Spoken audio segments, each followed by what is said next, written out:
నమస్తే, welcome to Disha TV. 5 రాష్ట్రాల ఎన్నికల ఫలితాలు అయితే రావడం జరిగింది. 3 రాష్ట్రాల్లో ఎన్డీఏ ప్రభుత్వం అధికారంలో రావడం జరిగింది. కేరళలో కాంగ్రెస్ ప్రభుత్వం యూడీఎఫ్ సంబంధించినటువంటి కూటమి రావడం జరిగింది. తమిళనాడులో అనూహ్యంగా టీవీకే పార్టీ అధికారంలో రావడం జరిగింది. అయితే ఇక్కడ తెలంగాణలో ఉన్నటువంటి ప్రతిపక్ష పార్టీలు ఏమంటా ఉన్నాయంటే నెక్స్ట్ టార్గెట్ ఇక్కడ తెలంగాణలో ఉన్నటువంటి కాంగ్రెస్ పార్టీని బీజేపీ పార్టీ తుడిపేస్తుందని కూడా అక్కడ బీజేపీ శ్రేణులు అంటా ఉన్నారు.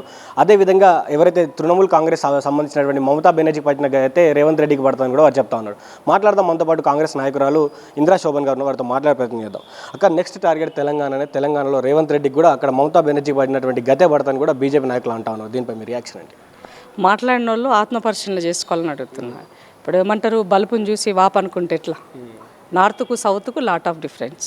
సో ఈ రాష్ట్రంలో రేవంత్ రెడ్డి గారు సంక్షేమాన్ని, అభివృద్ధిని, తన యొక్క చెప్పినటువంటి మాటను నిలబెట్టుకునేటువంటి ప్రయత్నము, ఆర్థికంగా ఇబ్బందులు ఉన్నప్పటికీ కూడా ఈ రాష్ట్రాన్ని గాడిలో పెట్టే ప్రయత్నము రేవంత్ రెడ్డి గారు చేస్తున్నారు.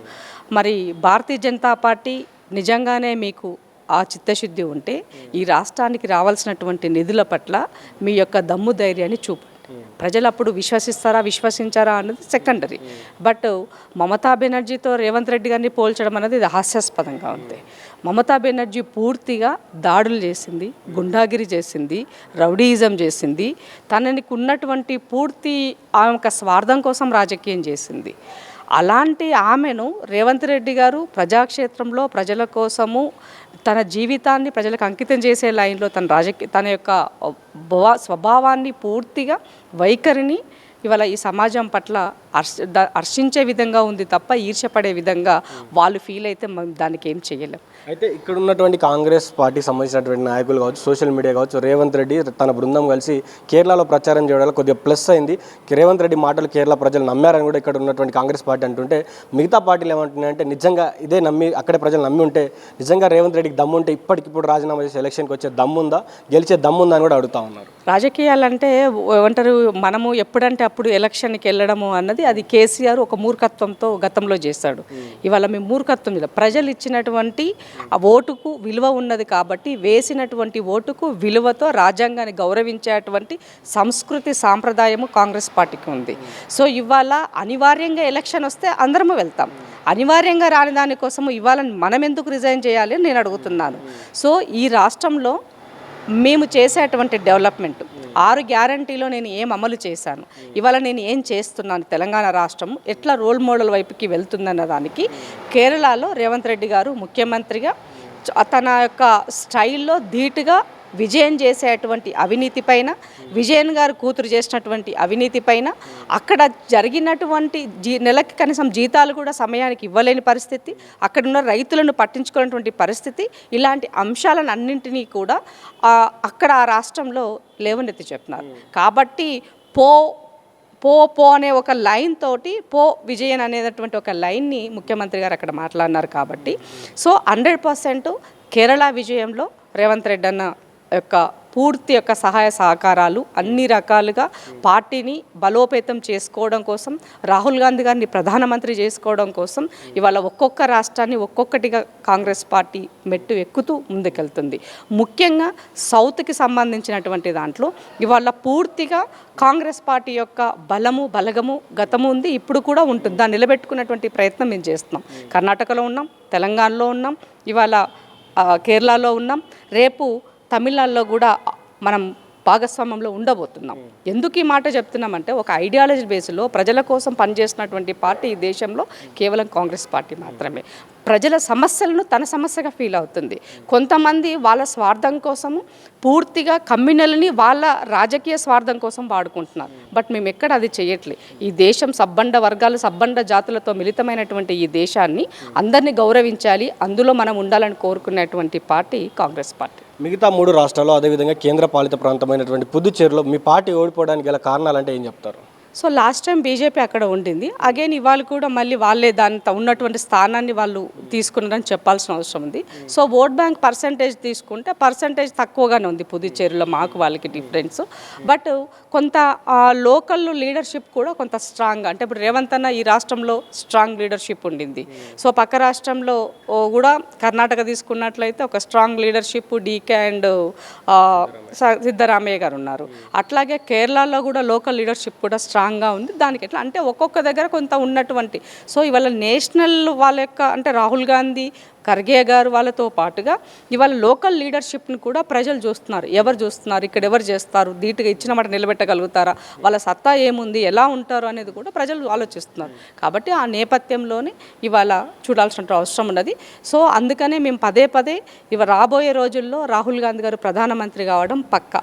ఆ పక్కాకి పకడ్బందీగా రేవంత్ అన్న తన అడుగులు ఇవాళ కాంగ్రెస్ పార్టీలో ఒక్కొక్క దగ్గరలో తను ఒక స్టార్ క్యాంపెయినర్గా అదే కాకుండా కాంగ్రెస్ కుటుంబంతో తనకున్నటువంటి బంధాన్ని మరింత బలంగా చేసుకోవడం కోసము ఇవాళ దేశ ప్రజల్లో కాంగ్రెస్ అవసరం అనే ఒక నీడిని గుర్తించి దేశ నాయక్గా ఇవాళ రేవంత్ అన్న మెర్జ్ అవుతుండడం అన్నది తెలంగాణ బిడ్డగా మనం అందరం హర్షించాలి. కాంగ్రెస్ అంటే ముస్లిం అంటే కాంగ్రెస్ అనే ఒక నినాదాన్ని బీజేపీ పార్టీ గట్టిగా ప్రజలకు తీసుకెళ్తా ఉంది. అందుకనే అన్ని చోట్ల కూడా కాంగ్రెస్కి పరాజయం దక్కింది. హిందువులందరూ కూడా మాకే పట్టం కట్టారు. అస్సాంలో అక్కడ తృణమూల్ కాంగ్రెస్ పైన, అక్కడ బెంగాల్లో ఎక్కడ చూసినా కూడా మాకే పట్టం కట్టారు. మేమే ఇంకా 2047 వరకు కూడా మేమే పాలిస్తామని ఒక ధీమాతో వాళ్ళు ఉన్నారు. ఇప్పుడు వాళ్ళు మాట్లాడుతున్న దానికి ఒక చిన్న ఎగ్జాంపుల్ ఇస్తాం మీకు.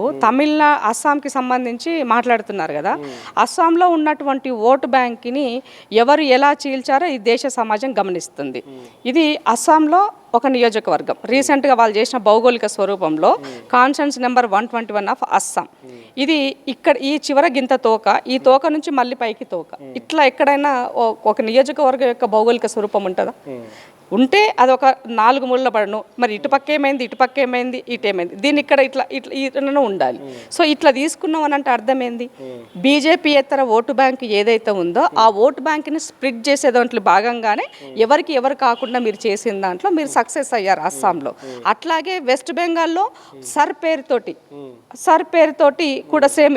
ఇప్పుడు మీకు ఇంకొక ఎగ్జాంపుల్ కూడా నేను దీంట్లో చూపిస్తాను. ఇది ఒక కాన్స్టిట్యున్సీ కదా, ఇంకొక కాన్స్టిట్యున్సీ ఇది చూడండి, ఇది ఇంత, ఈ చిన్న ముక్క ఎక్కడ ఉంటే ఇదంతా కలిపి ఒక కాన్స్టిట్యున్సీ చేస్తున్నారు. ఇది కాన్స్టిట్యున్సీ నెంబరు, ఇది వచ్చేసి కాన్స్టిట్యున్సీ నెంబర్ 50. సో అట్లాగే ఇది కూడా చూడండి మీరు, ఇది ఎంత కాన్స్టిట్యున్సీ నెంబర్ 17. సో అట్లాగే ఇది చూడండి, ఇది కూడా కాన్స్టిట్యున్సీ నెంబర్ 18. 16. This is 16. ఇది చూడండి ఇక్కడ ఎట్లా ఉంటుంది, పడవలాగా ఈ చివరి నుంచి ఈ చివరి వరకు ఇది కాన్స్టిట్యున్సీ యొక్క స్వరూపాన్ని ఇచ్చారు వాళ్ళు. కాన్స్టిట్యున్సీ ఎంత నెంబర్ 7లో. అంటే ఇంత దారుణమైన దరిద్రమైన రాజకీయాలు చేసి మేము ప్రజల్లో గెలిచినామంటే ఎట్లా? మోసం చేసి, కుట్ర చేసి, దగులుబాజీ పనులతోనే మీరు అధికారంలోకి వస్తున్నారు. సో అధికారంలోకి వచ్చిన తర్వాత మీరేంతో ప్రజలకు తేలిపోతుంది. ఆ తర్వాత మిమ్మల్ని కర్రగాల్చి వాత పెడతారు. ఓట్లు మాత్రమే తొలగించాం, దొంగ ఓట్లు తొలగించాం, బంగ్లాదేశ్లో ఓట్లు తొలగించామని కూడా వారు చెప్తా ఉన్నారు. ఇప్పుడు ఎవరైతే ఎస్ఆర్ గురించి పాజిటివ్గా మాట్లాడుతున్నారో వాళ్ళందరికీ ఒకటే తెలియజేస్తున్నా, ఓటు హక్కు అనేది రాజ్యాంగం ఇచ్చింది. ఓటు హక్కు కాపాడలేనటువంటి పార్టీలు ఈ దేశానికి అవసరమని నేను అడుగుతున్నాను. ఇవాళ రెండో విషయం ఏంటంటే, రాజ్యాంగం కల్పించిన ఓటు హక్కును పార్లమెంట్ ఎలక్షన్లో ఓటు వేసుకోవడానికి ఉపయోగించుకున్నారు. పార్లమెంట్ ఎలక్షన్లు కాగానే ఆ ఓట్లను సర్రూపేణ పూర్తిగా తొలగించినారు. అంటే దీని అర్థం ఏంది? నిస్వార్థ రాజకీయానికి ఓటు తొలగించేసి బీజేపీయేతర ఓట్లు ఏవైతే ఉంటాయో ఆ ఓట్లను పూర్తిగా మీరు తొలగించుకున్నారు. దానికి సర్ వాడుకున్నారు. దానికి ఎలక్షన్ కమిషన్ మీ గుమస్తాగా మారిపోయినటువంటి ఎలక్షన్ కమిషన్ని పూర్తిగా మీ యొక్క స్వార్థం కోసం వాడినని ఇక్కడ తేటతెల్లమైంది. ఇవాళ కోర్టులో కూడా మేము బతికే ఉన్నాం, మా ఓట్లు తొలగించారని కోర్టులో కేసులు వేశారు. వాళ్ళకి ఏం సమాధానం ఇస్తారు? సుప్రీంకోర్టుకు వెళ్ళి కొట్లాడితే సుప్రీంకోర్టు ఏమిస్తుంది? వెళ్ళి టైం పీరియడ్ అయిపోయింది, ఎలక్షన్ తర్వాత వాటి గురించి ఆలోచిస్తామంటే, ఎలక్షన్లో నా ఓటు వేసే హక్కు నాకు లేనప్పుడు ఎలక్షన్ అయిపోయిన తర్వాత నీ గురించి ఆలోచిస్తానని కోర్టులు చెప్తే మరి కోర్టులు ఏ స్థాయికి దిగజారిపోయి పనిచేస్తున్నాయి అన్నది ఆలోచించాలా? లేదంటే రాజ్యాంగాన్ని పరిరక్షించేవాడు ఈ విధంగా తయారవుతున్నందుకు బాధపడాలా? ఏం తీసుకోవాలా లైను అని చెప్పేసి నేను ఈ దేశ ప్రజలను అడుగుతున్నాను. కాబట్టి దేశ ప్రజలు జాగ్రత్తగా ఉండాల్సిన అవసరం ఉన్నది. సర్ పేరుతో తెలంగాణ రాష్ట్రంలో కూడా దొంగలు పడబోతున్నారు. కాబట్టి ముఖ్యంగా అందరూ అప్రమత్తంగా ఉండి వాళ్ళు వచ్చిన సందర్భంలో మీ ఓటుని మీరు జాగ్రత్తగా కాపాడుకోండి అని విజ్ఞప్తి చేస్తున్నారు. అంటే చివరిగా మీకు ఒక ప్రశ్న, ఇప్పుడు ఈ నెల 10వ తారీఖున నరేంద్ర మోడీ రాబోతా ఉన్నారు మన రాష్ట్రానికి. ఆయన వచ్చిన తర్వాత కూడా రేవంత్ రెడ్డి పీఠం కదలబోతా ఉంది, రేవంత్ రెడ్డి భయపడబోతా ఉన్నాడు ఆయన వచ్చిన తర్వాత అని కూడా బీజేపీ నాయకులు చెప్తున్నటువంటి మాట. దీనికి మీరేమంటారు? నిజంగానే రాహుల్ గాంధీ గారు ఒక సవాల్ విసిరారు. బీసీలకు ఈ దేశంలో వాళ్ళ వాటా ఇవ్వాలని చెప్పినారు. రాజకీయ పరంగా, ఆర్థిక పరంగా, సామాజిక పరంగా వాళ్ళ వాటా, వాళ్ళ కోటా ఇవ్వమని చెప్పినారు. పార్లమెంటు సాక్షిగా నరేంద్ర మోదీ గారు 100% జనగణన చేస్తాం, దాంట్లో కులగణన చేస్తాం, ద్వారణ ఇస్తామని చెప్పినాం. ఇప్పుడు నువ్వు మొదలుపెట్టినటువంటి జనగణనలో కులగణన చేసే దాంట్లో ఎస్సీ ఎస్టీ కులాలు ఎంత, వాళ్ళు ఎవరు ఏంటి అన్నది లెక్క ఉంది పక్కాగా. కానీ బీసీలకు వచ్చేసరికి ఇది అదర్స్లో చేర్చినావు అంటే అర్థమైంది, నువ్వు మోసం చేసినట్టే కదా బీసీలను. పార్లమెంట్ ఎలక్షన్ల కోసమేమో మమ్మల్ని వాడుకున్నావు, ఎలక్షన్ అయిపోగానే ఇవాళ కావాల్సినటువంటి దాంట్లో బీసీల కాలం లేకుండా మమ్మల్ని ఇవాళ ఈ దేశంలో అడవిలో ఏ జంతువు ఏ పక్షులు ఎన్ని ఉన్నాయని లెక్క ఉందండి. మనుషులకి లెక్కపోవడం అంటే సిగ్గుమాలిన పని కాదు, ఇదని అడుగుతున్నాను నేను.